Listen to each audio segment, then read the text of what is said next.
சமூக மீடியா சொந்தங்களுக்கு வணக்கம். விரிவான செய்திகளுக்கு செல்வதற்கு முன்னதாக இன்றைய தலைப்புச் செய்திகள். செங்கடல் வழியில் மீண்டும் பாய்ந்த பேரழிவு. சரக்கு கப்பல் ஊழியர்கள் மீட்பு பணியாளர்கள் பலி. எர்பில் அலானா பள்ளத்தாக்கில் பாய்ந்த ஏவுகணைகள். கோமலா கேடிபிஏ குர்து நிலைகளை இலக்கு வைத்த ஈரான் புரட்சிப்படை. வானிலிருந்து பெய்த வெடிகுண்டு மழை. ஈரானிய ஏவுகணை தாக்குதலுக்கு பின் பேரழிவு. வரலாற்றின் மிக சிறந்த பாதுகாவலனாக இருக்க ஆசை, ஆனால் நெதன்யாகுவின் செயலால் விரக்தி. நேட்டோ உச்சி மாநாட்டில் அதிபர் டிரம்பை கொல்ல துப்பாக்கிச்சூடு திட்டம். அமெரிக்க வரலாற்றின் மிக பயங்கர ரகசிய திசை திருப்பல் நடவடிக்கை அம்பலம். இஸ்ரேல் மீதான அமெரிக்கர்களின் வரலாற்று ரீதியான ஆதரவு சரிந்தது. 100 ஆண்டுகளில் இல்லாத தலைமுறை பிளவு. நப்ளஸ் தம்மோன் தயாசிரை முற்றுகையிட்ட இஸ்ரேலிய ராணுவம். வீடுகளுக்குள் புகுந்து சோதனையிட்ட படைகள். குழந்தைகள் உட்பட 23 பேர் சிறைபிடிப்பு. அவை எமது தலைப்புச் செய்திகள். இனி விரிவான செய்திகளை பார்க்கலாம். செங்கடலையும் ஏடன் வளைகுடாவையும் இணைக்கும் உலகளாவிய சர்வதேச கடல் வழியான பாப்பல் மண்டேப் ஜலசந்தியில் தன்சானிய கொடியேற்றப்பட்ட திகாமா என்ற சரக்கு கப்பல் மீண்டும் ஏமன் நாட்டின் அதிகாரப்பூர்வ கடலோர காவல்படை படகுகள் மீது ஈரானிய ஆதரவு பெற்ற ஹவுதி கிளர்ச்சியாளர்கள் நடத்திய கொடூரமான இரட்டை தாக்குதல் ஏவுகணை வீச்சில் 6 பேர் பரிதாபமாக உயிரிழந்துள்ளனர். இத்தாக்குதலில் திகாமா கப்பலின் 4 ஊழியர்களும் அவர்களுக்கு உதவ விரைந்த ஏமன் கடலோர காவல்படையின் 2 மீட்பு பணியாளர்களும் சம்பவ இடத்திலேயே கொல்லப்பட்டனர். முதல் ஏவுகணை தாக்குதலுக்குள்ளான திகாமா கப்பலை மீட்க ஏமன் நாட்டின் அதிகாரப்பூர்வ கடலோர காவல்படை வீரர்கள் விரைந்தபோது ஹவுதிகள் திட்டமிட்டு 2வது பாலிஸ்டிக் ஏவுகணையை வீசி மீட்பு குழுவினரையும் கொடூரமாக இலக்கு வைத்துள்ளனர். ஆகஸ்ட் 10 அன்று ஏமனின் முக்கிய செங்கடல் துறைமுகமான அல்மக்கா மீது பாலிஸ்டிக் ஏவுகணைகளை வீசி 7 பேரை கொன்ற ஹவுதிகள் அடுத்த 24 மணி நேரத்திற்குள் பாப்பல் மண்டேப் ஜலசந்தியை குறிவைத்து மீண்டும் இந்த அசுர தாக்குதலை நடத்தியுள்ளனர். செங்கடலில் சவுதி அரேபிய கப்பல்களுக்கு முற்றுகையிட்டுள்ள ஹவுதிகள் தற்போது தன்சானியா போன்ற பிற நாடுகளின் சரக்கு கப்பல்களையும் ஈவிரக்கமின்றி தாக்கி வருவதால் சர்வதேச கடல்சார் வர்த்தகமும் கச்சா எண்ணெய் விநியோகமும் மிக மோசமான அச்சுறுத்தலை சந்தித்துள்ளன. மத்திய கிழக்கில் அமெரிக்க ஈரான் நேரடி போர் மற்றும் ஹோர்முஸ் ஜலசந்தி முடக்கம் உச்சகட்டத்தை எட்டியுள்ள சூழலில் வடக்கு ஈராக்கின் தன்னாட்சி பெற்ற குர்திஸ்தான் பிராந்தியத்தில் உள்ள எர்பில் நகர் மீது ஈரான் தனது ஏவுகணைகள் மற்றும் ஆளில்லா ட்ரோன் விமானங்களை ஏவி அதிரடி தாக்குதல் நடத்தியுள்ளது. புதன்கிழமையன்று எர்பில் மாகாணத்தின் அலானா பள்ளத்தாக்கில் தங்கியிருந்த கோமலா கட்சி மற்றும் ஈரானின் குர்திஸ்தான் ஜனநாயக கட்சி ஆகியவற்றின் ஆயுதமேந்திய போராளிகளை குறிவைத்து இந்த வான்வழி தாக்குதல்கள் நடத்தப்பட்டுள்ளது. ருடாவ் குர்திஷ் செய்தி நிறுவனத்திற்கு அளித்த பேட்டியில் பெஷ்மெர்கா குர்துப்படை தளபதி ஒருவர் உறுதிப்படுத்தியுள்ளார். ஈரானின் எல்லைப் பகுதியில் இயங்கி வரும் ஈரானிய குர்திஷ் கிளர்ச்சி குழுக்களான கோமலா மற்றும் கேடிபிஐ ஆகியவை ஈரானுக்குள் பிரிவினைவாத நடவடிக்கைகளை தூண்டுவதாக கூறி தெஹ்ரான் நீண்டகாலமாக குற்றம் சாட்டி வருகிறது. அலானா பள்ளத்தாக்கில் நடத்தப்பட்ட இத்தாக்குதலில் ஆயுத கிடங்குகள் சேதமடைந்த போதிலும் அதிர்ஷ்டவசமாக இதுவரை உயிரிழப்புகள் எதுவும் பதிவாகவில்லை என பெஷ்மெர்கா படைகள் தெரிவித்துள்ளன. அமெரிக்காவின் கடற்படை முற்றுகை, துறைமுகங்கள் முடக்கம் மற்றும் டிரம்பின் போர் இழப்பீட்டு நிராகரிப்பு ஆகிய நெருக்கடிகளுக்கு மத்தியிலும் ஈரான் தனது எல்லை பாதுகாப்பு அச்சுறுத்தல்களுக்கு எதிராக எவ்வித தயக்கமுமின்றி ராணுவ பலத்தை காட்டி வருகிறது.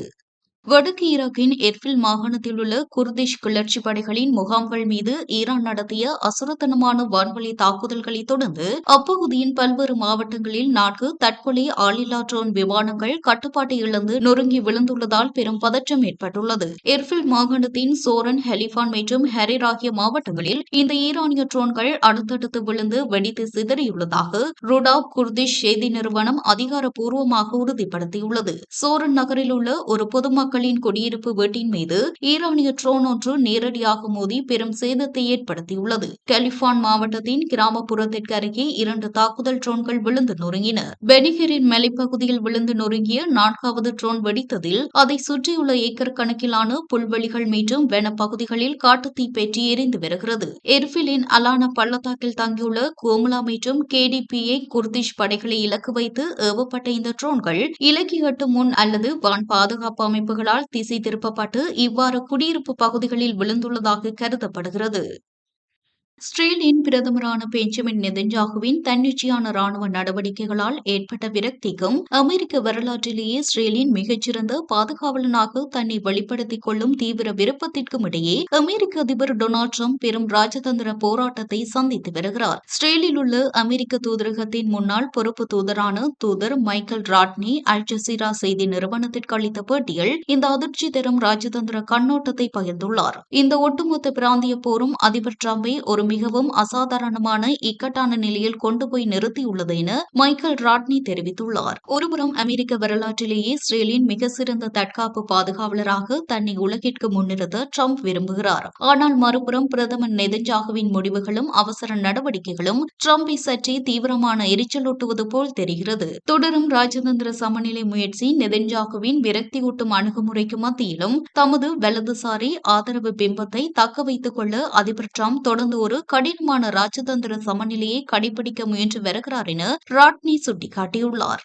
துருக்கி தலைநகர் அங்காராவில் நடைபெற்ற நேட்டோ உச்சி மாநாட்டின் போது அமெரிக்க அதிபர் டொனால்டு டிரம்ப் தங்கியிருந்த கட்டடத்தின் தளம் வரை துல்லியமாக ஈரானிய உளவாளிகள் மோப்பம் பிடித்திருந்த அதிர்ச்சி தகவல் தற்போது வெளியாகியுள்ளது. மேலும் அதிபரின் அதிகாரப்பூர்வ ஏர்ஃபோர்ஸ் ஒன் விமானத்தை குறிவைத்து தரைவான் ஏவுகணை தாக்குதல் நடத்த திட்டமிடப்பட்டதை அமெரிக்க உளவுத்துறை கண்டறிந்ததை தொடர்ந்து அதிபர் டிரம்ப் விமான நிலைய உணவு வழங்கும் லாரி மூலம் ரகசியமாக மாற்றப்பட்டு துருக்கியை விட்டு தப்பிய பரபரப்பான பின்னணி வெளிச்சத்திற்கு வந்துள்ளது. நியூயார்க் டைம்ஸ் மற்றும் தி வாஷிங்டன் போஸ்ட் ஆகிய புலனாய்வு அறிக்கைகளின் அடிப்படையில் தொகுத்துள்ள பிரத்யேக தகவல்களின்படி ஜூலை 8 அன்று அங்காராவில் இருந்து டிரம்ப் புறப்பட தயாரான போது இந்த அசுர ஆபத்து வெளிப்பட்டது. அங்காராவில் அதிபர் டிரம்ப் தங்கியிருந்த ஹோட்டல் கட்டடத்தின் குறிப்பிட்ட தளம் மற்றும் அவரது அறை வரை ஈரானிய உளவு அமைப்பு துல்லியமாக தெரிந்திருந்தது அமெரிக்க பாதுகாப்பு அமைப்புகளை உலுக்கியது. நேட்டோ உச்சி மாநாட்டு வளாகத்திற்கு அருகே நபர் ஒருவர் தோளில் வைத்து சுடும் ஏவுகணையுடன் சுற்றித் திரிந்ததை அமெரிக்க உளவு துறை கண்டறிந்தது.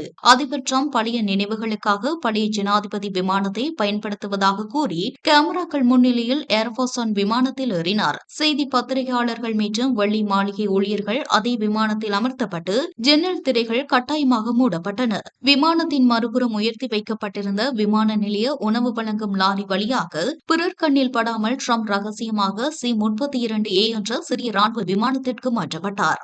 இஸ்ரேல் உருவான 1948 ஆண்டு முதல் கடந்த பல தசாப்தங்களாக அந்நாட்டிற்கு அமெரிக்க சமூகம் வழங்கி வந்த கேள்விக்கு அப்பாற்பட்ட ஆதரவு நிலையானது அமெரிக்க வரலாற்றிலேயே இல்லாத அளவிற்கு தற்போது முற்றிலுமாக சரிந்து வீழ்ச்சியடைந்துள்ளது. மூத்த பத்திரிகையாளர் பெர்ன் டெபுஸ்மான் எழுதிய புலனாய்வு கட்டுரையின் அடிப்படையில் தொகுத்துள்ள பிரத்யேக அறிக்கையின்படி அமெரிக்காவில் குறிப்பாக 18 முதல் 34 வயதிற்குட்பட்ட இளைய தலைமுறையினரிடையே இஸ்ரேல் மீதான அனுதாபம் வரலாறு காணாத அளவிற்கு குறைந்து பாலஸ்தீனியர்கள் ஆதரவு அலை பலமடைந்துள்ளது. 1921 முதல் மத்திய கிழக்கு விவகாரங்களை கண்காணித்து வரும் கேலப் நிறுவனம் தனது சமீபத்திய ஆய்வில் வரலாற்றிலேயே முதல் முறையாக இஸ்ரேலியர்களை விட பாலஸ்தீனியர்களுக்கே அதிக அமெரிக்கர்கள் ஆதரவு தெரிவிப்பதாக கண்டறிந்துள்ளது. 18 முதல் 34 வயதுக்குட்பட்ட இளைஞர்களில் 53% பேர் பாலஸ்தீனத்திற்கும் வெறும் 23% பேர் மட்டுமே இஸ்ரேலுக்கும் ஆதரவளிக்கின்றனர். 55 வயதுக்கு மேற்பட்ட மூத்த அமெரிக்கர்களில் கூட இஸ்ரேலுக்கான ஆதரவு 49% குறைந்துள்ளது.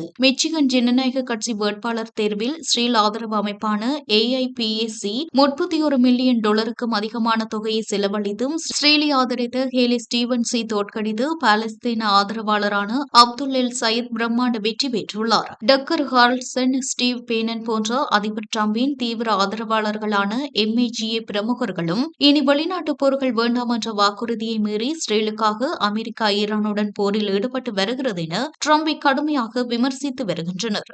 ஆக்கிரமிக்கப்பட்ட மேற்கு கரையில் பாலஸ்தீனியர்களுக்கு எதிரான தனது ராணுவ நடவடிக்கைகளை இஸ்ரேலிய படைகள் மேலும் தீவிரப்படுத்தியுள்ளன.